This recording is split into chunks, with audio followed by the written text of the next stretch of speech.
Seamos sinceros.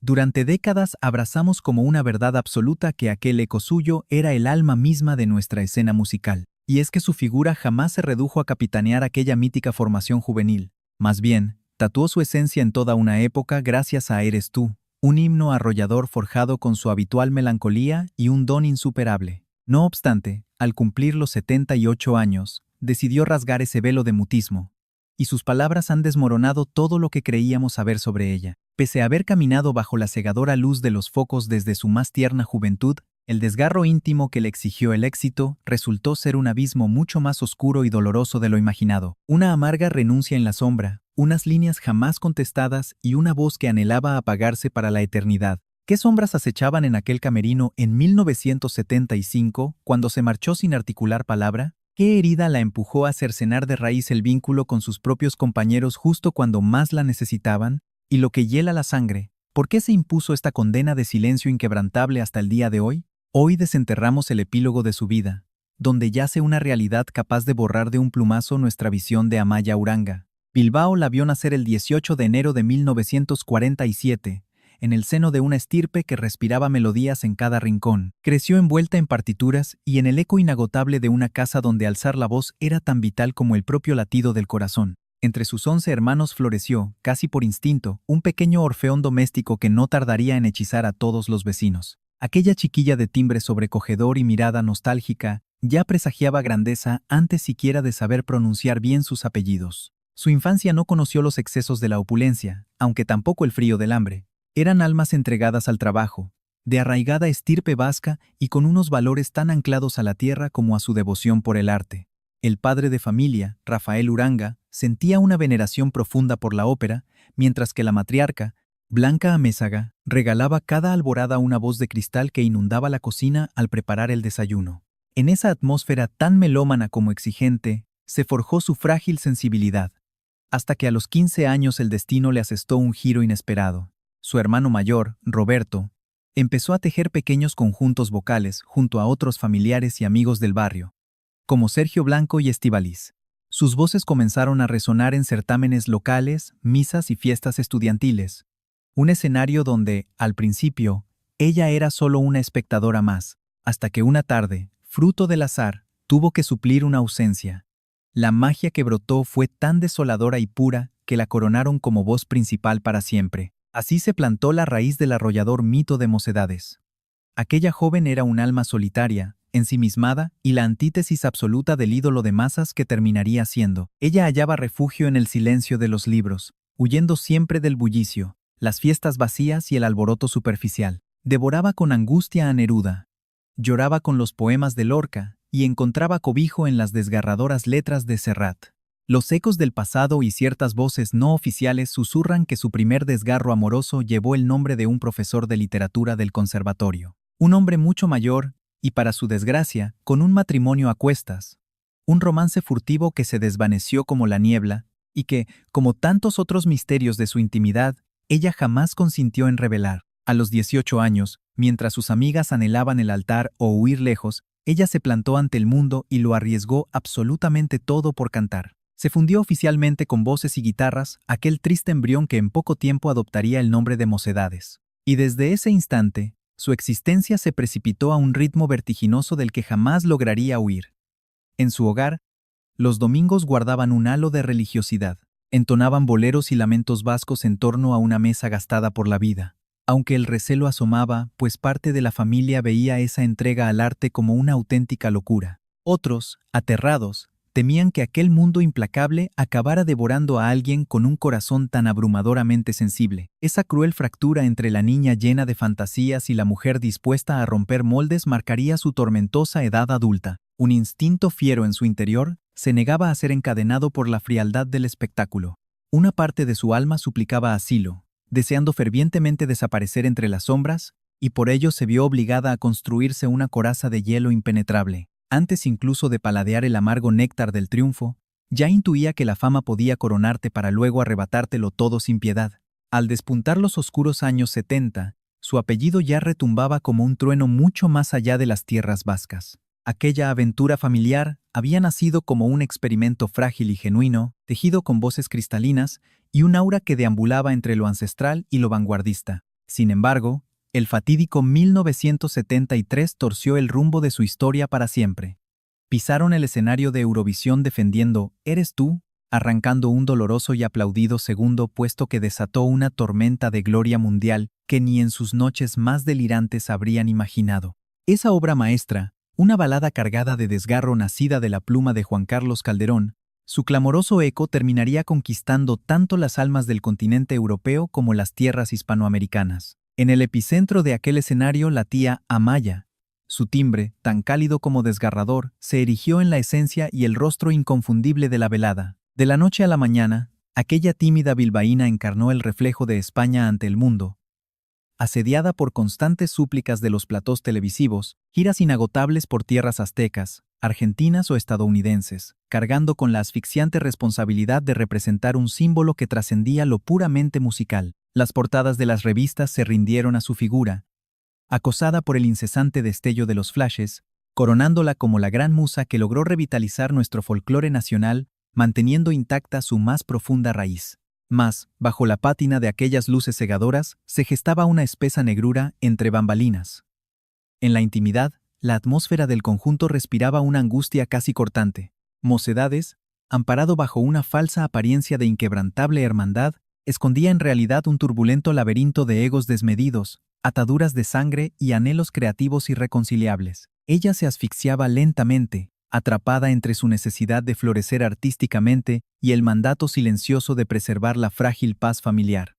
Los años venideros arrastraron una interminable avalancha de triunfos. Obras inmortales como Tómame o Déjame, La otra España o ¿Quién te cantará?, terminaron por consagrar al grupo como un pilar fundamental, un referente melancólico e imprescindible del panorama hispanohablante. Aún así, la imagen pública, la selección musical y las implacables ataduras de los contratos aplastaban sin piedad el espíritu de la intérprete, a quien todos señalaban como la silenciosa líder de aquel navío, una carga que le desgarraba el alma de forma insoportable. Corría el año 1984 cuando, tras casi 20 años dejándose la piel en las tablas, ejecutó un giro que haría temblar los cimientos del panorama musical. Eligió desvincularse de la matriz artística que la acunó para adentrarse, completamente sola, en lo desconocido. Hubo quienes comprendieron aquel doloroso despertar, pero para gran parte de su entorno, aquello no fue más que una imperdonable puñalada de traición. Sin embargo, lejos de ser un capricho frívolo, supuso un grito agónico de pura supervivencia espiritual. Su obra debut homónima implicó un viraje de 180 grados, entregando un sonido visceral y crudo. Renunció al cálido refugio de las polifonías para desnudar su voz a la intemperie. Sus nuevas letras se tornaron en desgarradores diarios de adioses, de vacíos y de la amarga hiel de la decepción. Daba la melancólica impresión de que, al fin, lograba susurrar sus más recónditos secretos al alma del oyente, ya despojada de las censuras y pactos forzados por la agrupación. Semejante verdad le cobraría un doloroso peaje. Y aunque la prensa especializada veneró su arrojo, el corazón del público se fracturó irreparablemente. Un bando lloraba añorando su regreso al redil, mientras el otro se mostraba incapaz de abrazar aquella dolorosa e íntima metamorfosis. Aunque los números la respaldaban, ya no quedaba rastro de la febril histeria de antaño. Para colmo, sus dolorosos encuentros con la prensa se hundían en una fatídica repetición. Como un eco mortificante, las entrevistas siempre derivaban hacia el mismo e inevitable interrogante. ¿Cuál fue el verdadero detonante de su huida? Una duda clavada en su pecho como una estaca hiriente. Jamás concedió el alivio de una respuesta tajante, escudándose en sombras y densos silencios. Entretanto, el vínculo con sus antiguos compañeros se congeló hasta desvanecerse casi por completo. Varias décadas después, en una charla furtiva, confesaría que la anhelada libertad acarrea un peaje carísimo, midiendo escrupulosamente sus palabras para no buscar verdugos ni revivir antiguas heridas. En 1993 hubo un desesperado intento por recomponer aquel jarrón roto. Una nostálgica gala televisiva propició el efímero espejismo de reunir a los pioneros del grupo. Las gradas estallaron en un mar de vítores y lágrimas, mas en cuanto las cámaras se apagaron, ella se desvaneció entre las penumbras de los camerinos en absoluto mutismo, dejando tras de sí un aura de tristeza que cortaba la respiración. Con el paso del tiempo supo labrarse una trayectoria inquebrantable, huyendo de los titulares amarillistas y del fango mediático, blindando su privacidad con un recelo casi doloroso. Aún así, bastaba con perderse un segundo en la profundidad de sus ojos para intuir un abismo indescifrable, un dolor enquistado o un enigma sofocante. La cantante siempre rehuyó cualquier foco que no estuviera consagrado exclusivamente a bañar de luz su arte. Tras aquel doloroso punto y aparte, se refugió en un aislamiento casi conventual, habitando en las sombras para escapar del estridente ruido del éxito. Mas aquel mutismo no logró regalarle la paz. Bajo aquella aparente calma, supuraban heridas invisibles que el paso del reloj, lejos de suturar, se encargó de ahondar con extrema crueldad. Al iniciar su andadura en solitario, se golpeó contra la desgarradora fragilidad de caminar sobre el alambre sin ninguna red de contención, a pesar de haberla soltado con sus propias manos. El vértigo de ser libre la mareaba, y esa misma prensa, antaño incondicional, empezó a diseccionar cada uno de sus actos. Las emisoras comenzaron a asfixiar la difusión de sus melodías, mientras los murmullos de la industria se volvían de una amargura despiadada. El morbo se cebó con su salud mental, esparciendo el cruel rumor de que una tristeza patológica la estaba devorando lentamente. En 1988 la angustia tocó fondo. Tras un recital en la capital aragonesa, desapareció del mapa durante 15 días agónicos. Dinamitó su agenda por completo y cortó cualquier atisbo de comunicación. Tan solo su hermana Estíbaliz conocía su paradero. Se había desterrado voluntariamente en una humilde y recóndita cabaña sepultada entre las montañas navarras. Allí, abrazada por la más inmensa soledad, le revelaría a sus íntimos que sentía un boquete en el pecho imposible de sanar. Si ahora mismo me acompañara una segunda voz, me olvidaría de quién soy, acertó a balbucear, ahogada por el llanto. Eran tiempos grises y convulsos. Mientras España entera abrazaba de golpe la modernidad, las implacables entrañas del negocio musical no mostraban compasión alguna. Nuevas corrientes e ídolos irreverentes acaparaban la luz. Aquel fervoroso respeto del ayer terminó marchitándose hasta convertirse en la más gélida de las indiferencias. El teléfono enmudeció para siempre, y los productores tacharon su nombre. Llegó a soportar el dolor de abrir sobres sin remite que la crucificaban, acusándola de aniquilar su hogar musical cegada por pura egolatría. Aquellos reproches hirieron más hondo que 1000 instantes mudos. De carácter retraído, el insomnio devoró a Amaya. Tiempo después, admitiría que lograr 2 horas de sueño era una quimera. Redactaba misivas destinadas al olvido y sepultaba fotografías raídas bajo anotaciones en los márgenes. Aquí rozaba la dicha absoluta. Rezaba un trazo, inmediatamente desmentido por la dolorosa caligrafía contigua. Su abismo perduró hasta 1997. Entonces surgió Luis, catedrático de arte ya separado, que con su devoción por la quietud y el lirismo amansó sus tempestades. Vivieron un idilio clandestino, ajeno a miradas indiscretas, erigido como un faro entre sus penumbras. Ella le acompañaba a las aulas de Deusto, oyéndole disertar como una alumna más.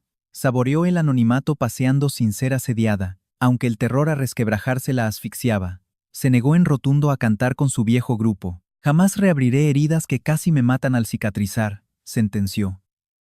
Poco a poco, el frío también se instaló entre ella y Luis, no por desamor, sino por ese instinto destructor que devora a quienes viven enemistados con sus propios fantasmas. Corría el año 2005 cuando la angustia la paralizó antes de un recital benéfico madrileño, desembocando en un ingreso clínico de urgencia. Los partes médicos quitaron hierro al asunto, su entorno, en cambio, percibía el abismo.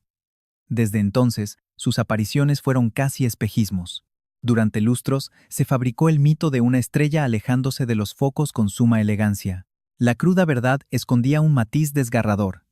Muy pocos intuyeron que aquel exilio era, en el fondo, una huida agónica.